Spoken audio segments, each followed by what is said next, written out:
waita kahati break nenyaya dzevanhu kuda kunzwa nyaya dzevanhu amunyari. Prophet, there is a testimony here. Ndina baba varipanapa vari kuti vakashaya mari yavo vari kumba, saka vauya kuno kuva nemaenvelope anga ane mari yachona. Pavapinda munomu vagara apapa vari kuti vazoona mari yavo yava muenvelope yavakashaya. What a mighty God we serve. Papa makadi tiripo makadiwe prophet. All right, we kuno kutinza oyai tinzwe kwenyaya yavo mira yenyu baba, tarisa yenyu kuvanhu kunoko, mira apa chaipo. Papa makadi Tiripo makadiwe prophet. Tell us what happened.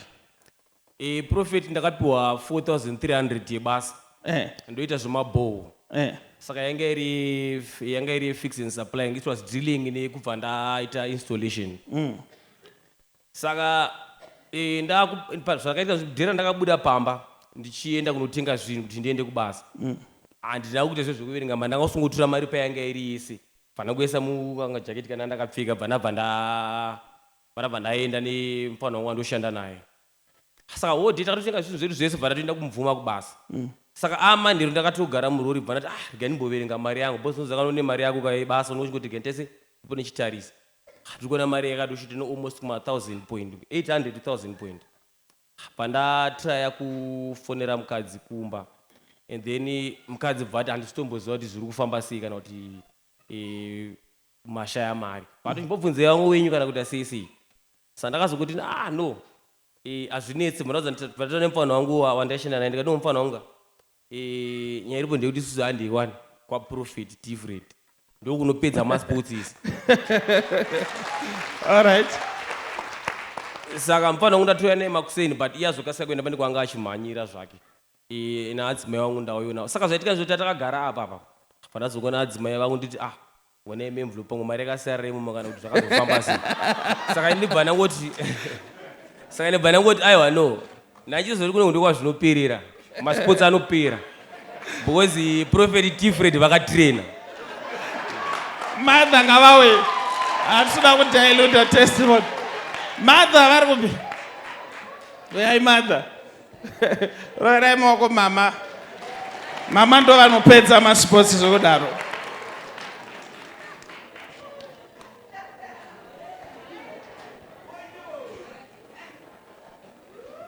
Uyai padhuze mama. Makadii mama? Makadiwo prophet. Ichokwadi rechitaura baba?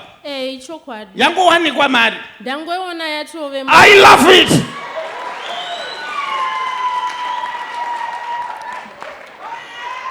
Nototenda Mwari baba. Endai munogara mushe nemudzimai. Ndatira zvangu. Chakakosha kuti yawanikwa. Prophet maita basa.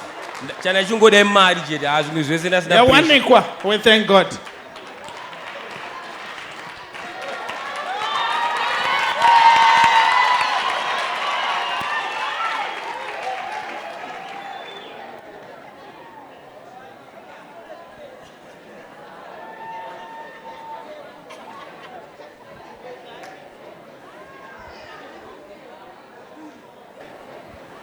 Imani muruseke imi.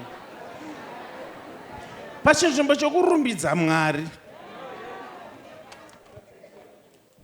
Ndewe minana baba. Kana mari yashaikwa inongowanikwa baba. Uraima sizondioni. Ndirarame munyika yomwe. Spiritual Spectacles Nights. Pungwe na Prophet T Freddy, their Goodness and Mercy Ministries. Musi Friday 30 August 2024 kubva za 9 manheru kusvika kwaedza iPungwe. Spiritual Spectacles Night pa Goodness and Mercy Ministries, Kona High Glen Road na Mushayabande Road, Glenora B, Harare. Mudzana kuti munhu wese ari kukokwa ku Spiritual Spectacles Night Friday 30 August 2024. Kuti munzwe zvizere, fonai pa 0712 528 094 kana pa 0778 059 270 kana pa landline inoti 0242 693 424. Prophet T Freddy vanoti hazvibvumidzwe kuti paitike chinhu chisina kumbobvira chakaprofitwa.